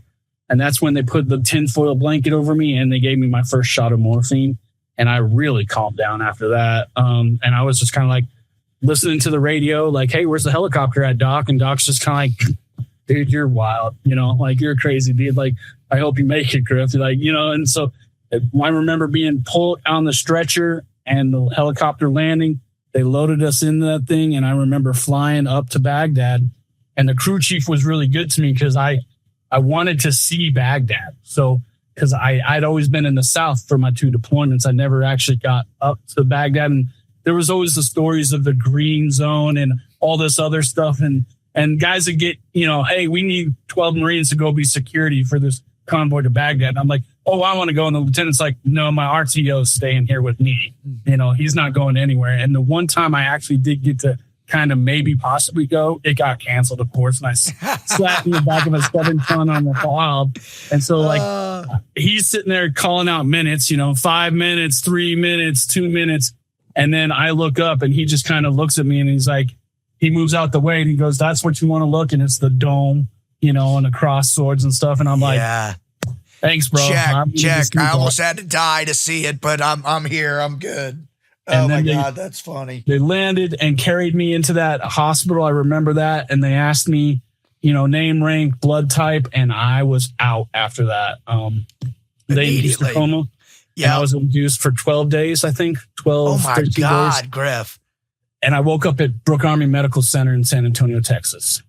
But I had been transported from Baghdad to Germany to Bethesda and then to San Antonio.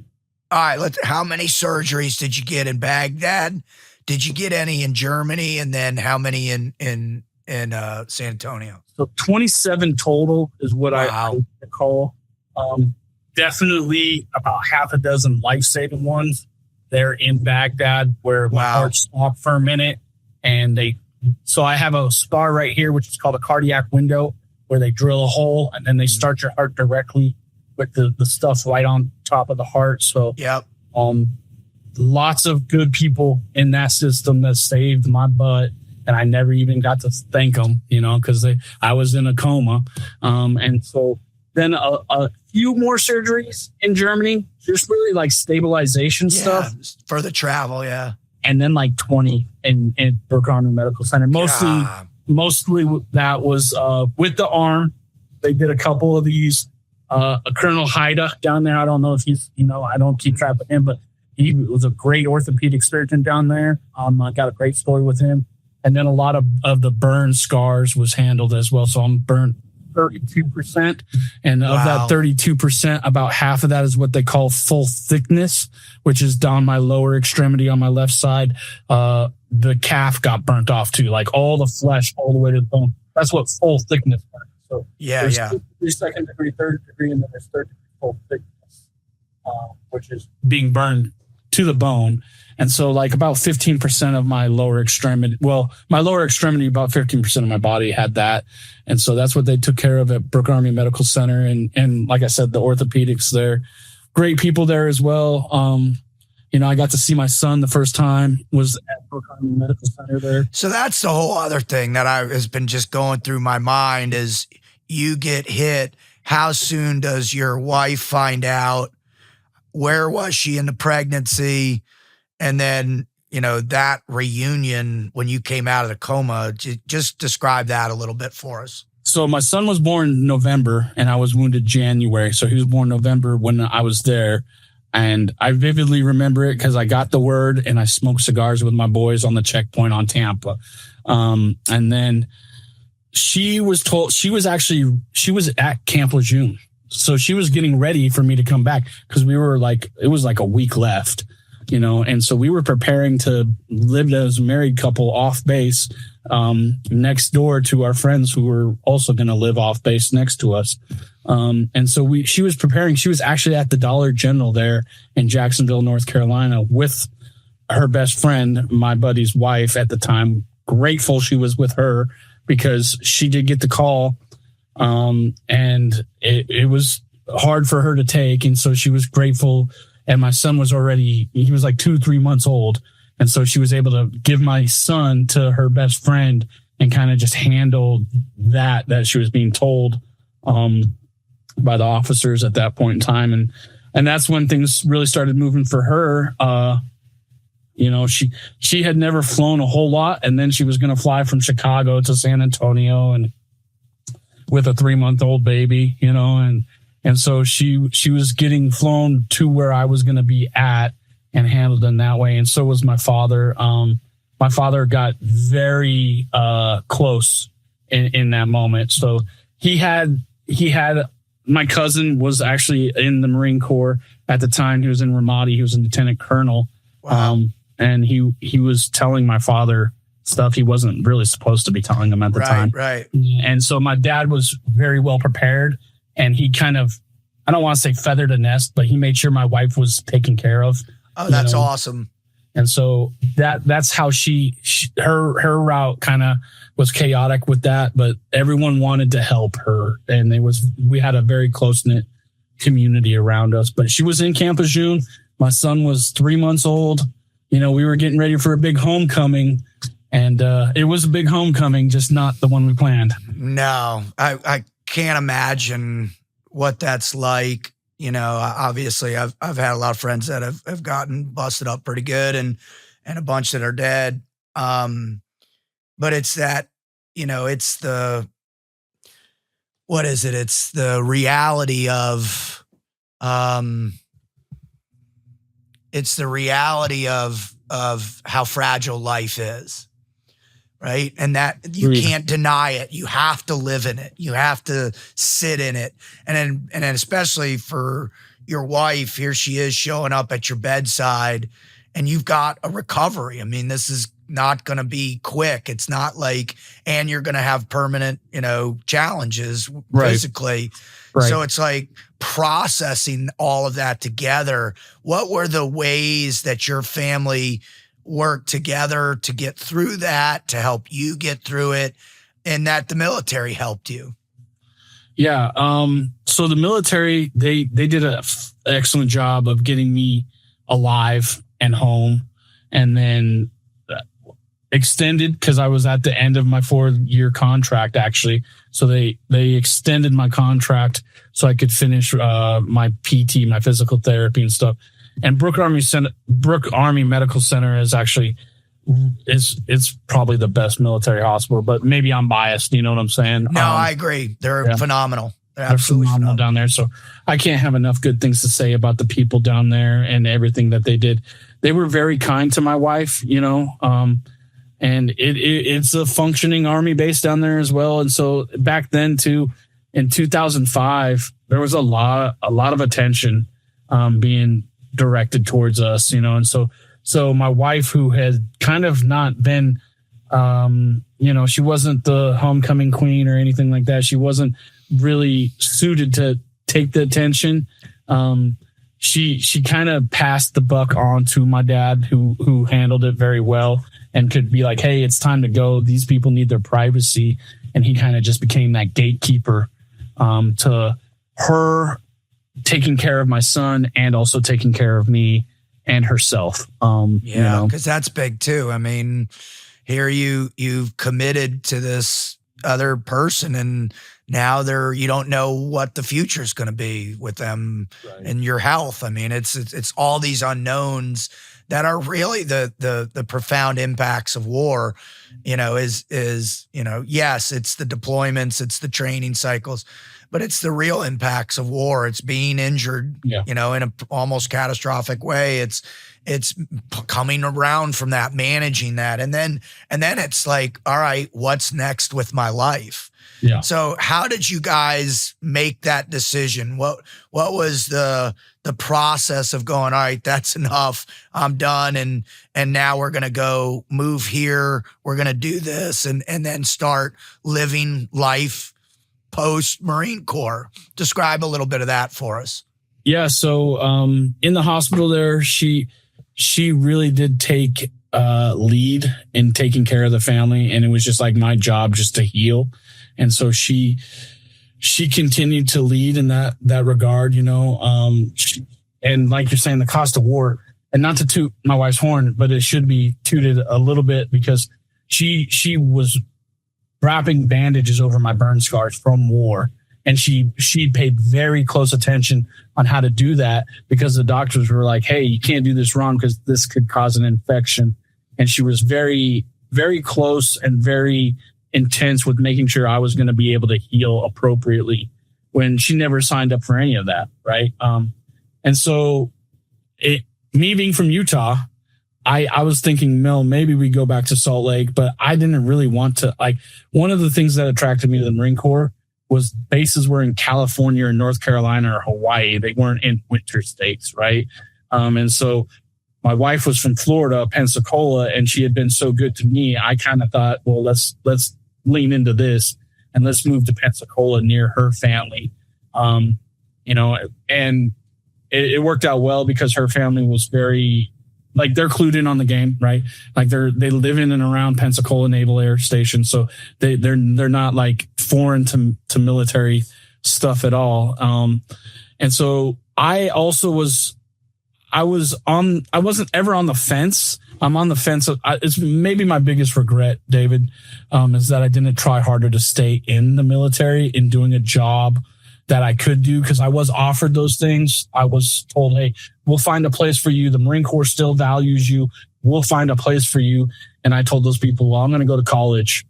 And I could have went to college whenever, it's one of my things. I tell my family and my friends is like, I kind of wish I would have been like, no, wait, this isn't done yet, Griff. You're not done here. You can go to college whenever.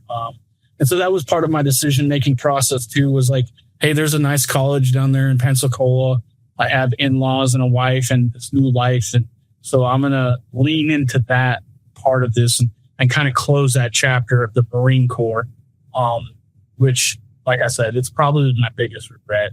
I feel a lot of that too. Yeah. Like I ended before I think I should have ended. And yeah, I battled that. That's why I kind of chased it with Blackwater and the agency after and all that, for sure. But you know, as a kid, you're so young and you're not sure. And, you just like, well, I got to make the right decision for my wife and kid. And so you do that. Talk to me a little bit about your transition, because obviously that regret in there a little bit. What was that like, and how long did it take you to get to where you're like, nope, I'm good. That's my past. That's good. I'm proud. I did the right thing. I mean, you're 5 years in the military is probably some of the heaviest things I've heard. I mean, there was no waiting around to get after it, man. You got into it, and you got into it quick. And so how long did it take to get to that place where you're like, all right, I'm ready to move into this next full chapter of my life? Well, last month, really. It was years. So I really did lean into like the college and thinking, okay, I'm going to be a college student now. And when I was wounded, it wasn't a moral wound, but it was a mental wound to a certain extent too, where I thought I'm not this infantry gun-ho guy that I was, and my physicality suffered because of it. I did not invest in my own health and my own physicality like I thought I should have, or like I think I should have now. Like I regret that part a little bit too, and not being as physically fit as I possibly could have been as a wounded guy in those first couple of years, and I struggled with that for a minute. I gained a lot of weight. I started drinking heavily. I was in a college environment. Marriage troubles cropped up, you know what I'm saying? And I went through all of that. So, I mean, I gave myself to Jesus in 2012. That's probably where I actually came to full realization, like, hey, you need to put this in the past, and you're a new person. You're the same person, but like, you have the experiences, but what got you to want to be saved? What was the thing? So I grew up Catholic, and I was always still, I was kind of dogmatic Christian, as a Catholic, and I was living in Pensacola, which is a very different kind of culture down there. And so my son's kindergarten teacher had actually invited us to go to a Baptist church, and I was reading and I was studying history. I first wanted electrical engineering, which was not what I should have been doing. And then I chose history. And then I found religion in kind of a more scholastic sense too, at that point, where I was studying in college, but also now this Bible study thing that's evangelical and different from me was there. And so I made that decision to get baptized in 2012, actually after my wife did. She was never baptized down there initially. And so she stepped forward first, and then I got baptized after that. In my heart, I think I really chose to be a follower of Jesus a long time ago, when I was a child probably, but we all ebb and flow, right? A little bit. And I chased war, and I chased that to a certain extent. But yeah, so I wanted to be a better man for my wife and my son.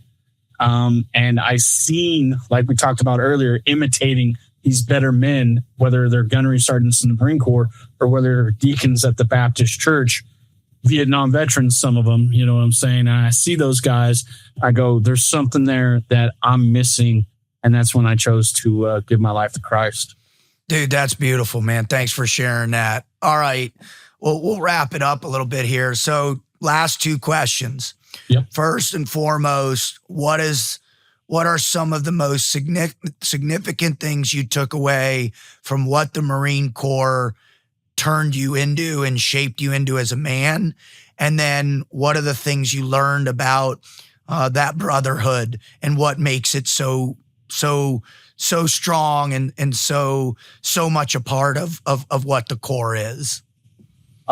It's discipline. First and foremost, Marines have to be disciplined to be a Marine, you know, and not giving up. Like if I get knocked down 10 times, I'm going to get up 11. You know what I'm saying? So I'm going to get up every time until there's no more breath in my lungs. And literally had a right lung collapse. I still had a left one, and I'm still going to get up. I'm still going to do what I need to do and be in that fight. And so that changed me a lot from I even see in my peer group of the kids I grew up with, you know, and the men they are now. And I don't want to shame them in any ways, but I've often told my wife, like, if I was never a Marine, I would never even talk to you. You know, I would have never had that confidence in me doing the things I need to do. And that's that discipline, right? When no one's watching, and then I can have the confidence to put my name forward to, hey, please have a baby with me and let's start a family and stuff like that. Or, you know, whatever it is. Let me go to the college professor and be like, hey, this paper's good. You read it, and he throws it in the trash. And I can go write another one without being, too butthurt or whatever. All right. Last question. What happens if your son comes to you and says, Dad, I want to be a Marine? I will encourage him to look at the Army because there's a lot more options, you know, for him. And I would be very proud if he chose any service, to be blunt. And we've talked about the National Guard. He's talked about it a little bit with me. I think it's a great option for him if he wanted to do that. You know, my grandfather was Navy. My dad was Army. I was the Marine. And so if he went back to the Army, it wouldn't hurt my feelings too much. We could keep our dollar bet we have on the Army Navy game going and stuff like that. So, yeah, I would be overjoyed with pride. That's awesome. Griff, I can't thank you enough, man. Quite honestly, it's one of my favorite interviews I've ever done. I've done a lot of them too, man. And I just, I think you represent what the epitome of a Marine is. And I think the way you're able to articulate, not only your experiences, but the impact of what the Corps did for you, what it provided for you and your family, even though you almost got killed. Yeah. It is an honorable way with which you represent the Marine Corps. And I'm just, I'm really grateful that you were willing to come on and share your stories with us. I appreciate it, David. And thank you so much for the time. And I'm not perfect, you know, no one is. And can I plug my book real quick for it? Yeah, 100%. Absolutely. Black Mormon Joe. It is available on Amazon. A really good veteran Army guy, Vincent Vargas, turned me on to Amazon KDP. I got into writing when I was in college. This is really good. I spend a lot of time writing it, and I spent a lot of money getting it edited as well. And so please go check it out. Go read it. It is not a memoir, but it is an Iraq war story based on my experiences. And there might be some, you know, trench humor in there for everybody to enjoy. But thank you so much, David. And thank you for what you're doing, brother. Yeah. God bless you, brother. Likewise.